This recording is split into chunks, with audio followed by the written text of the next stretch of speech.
All right, so in today's video, we're going to talk a little bit about fasting and how it's helped me shape me to be the person that I am in a lot of other avenues that run far deeper than what most people believe. And this is why I call it the modern day tool to mimic our ancestors. Because a lot of people talk about fasting from an angle of lowering your blood sugars, becoming more insulin sensitive, losing weight, hitting, eating windows. And don't get me wrong, these are all fantastic as well. But the parts that people do miss is, and there's definitely a lot more, and these all cross-correlate. When I explain through them, you'll start to understand. But delayed gratification is a huge thing that I love about fasting. Because when we think about the ancestral man, they would get up in the morning and they wouldn't have food readily available like what we do.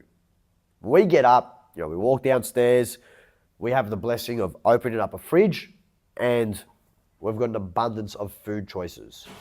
Now, by consuming breakfasts, which would mean you're not fasting because we live in the modern day world, we don't delay our gratification because immediately we wake up and we reward ourselves with the breakfast.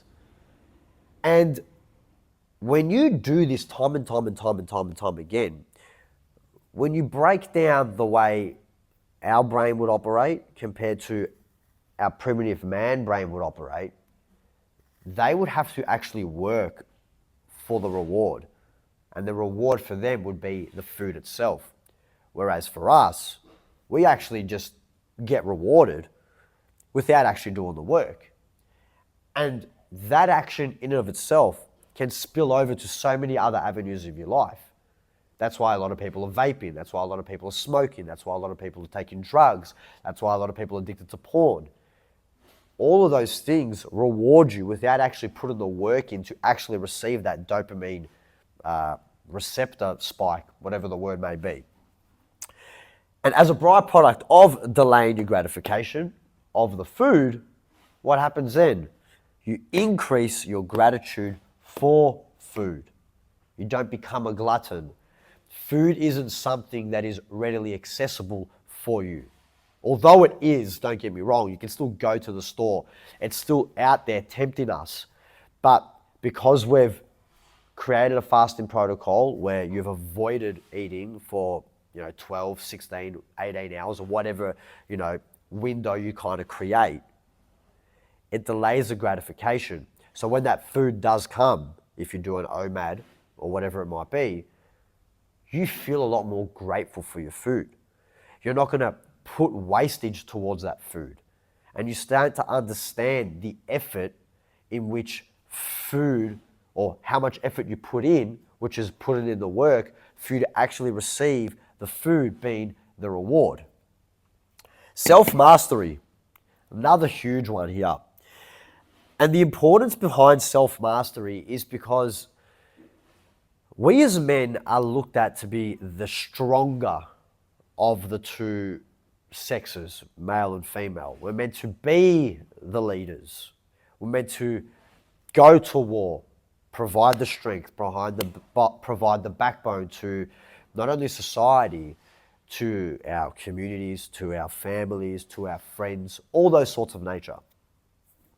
And if we don't have self-mastery within ourselves, because we are consumed by our literal hunger hormones that are going off tap and we're panicking in a state of frenzy, needing to eat, how the hell are you going to lead your family if every time you feel an ounce of hunger, you've lost the plot? Doesn't make sense. It's never going to correlate to you being a strong man. Strong mans don't sit there and bitch and moan about being hungry. That's weak type of behavior. And that in itself translates to you building disciplined identity. Little story. When I started to become a coach, I actually struggled quite a lot because my identity hadn't been formed yet.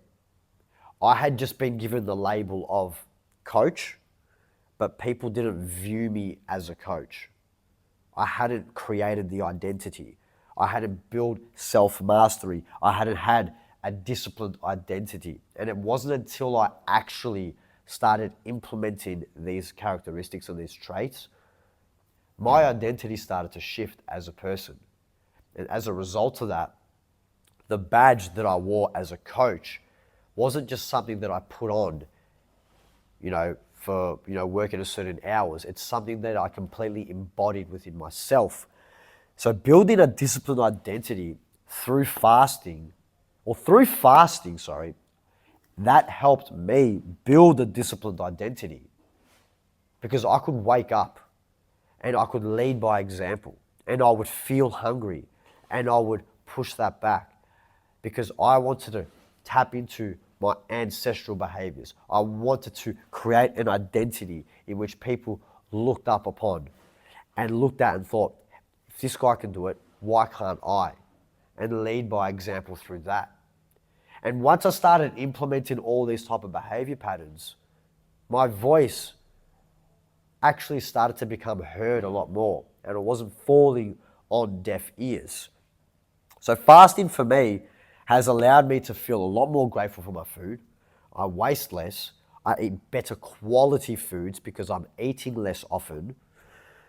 As a byproduct, my gratitude for food has thoroughly increased. As I said before, I'm not wasting food. I'm choosing the right foods. I'm a lot more selective of when I eat. I'm a lot more selective of how I eat.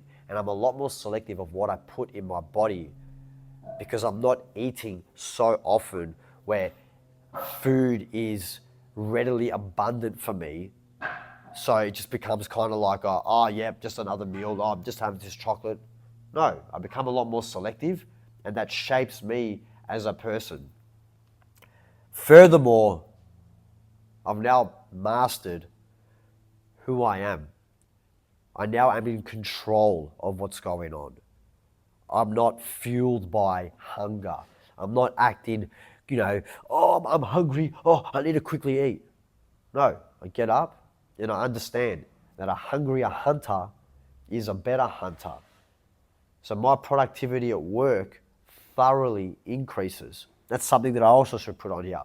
But because I'm hungry and I tap into my primitive state, I think, well, the hungrier I am, the more in tune I am with my body, the more awake I am, the more reason I have to do the work, to then get the reward of the food later on at night. Much like a hunter-gatherer would get out and hunt the ruminant animals, the mammoth, whatever they were hunting, and that would be their reward. Can you imagine they would get up and then have food right there? If you had two hunters, one hunter would get up and he'd have to go hunt for his food, and the other hunter would get up and eat and then go hunt. Who do you think would be the better hunter?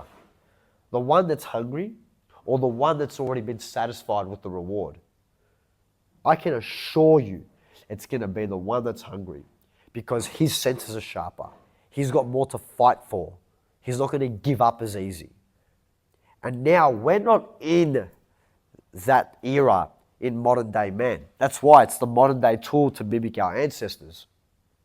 But how we can use this as a tool to mimic our ancestors to assist us with our modern day life is implementing a fast to increase your business productivity, increase your output, increase your sharpness, drop your fatigue.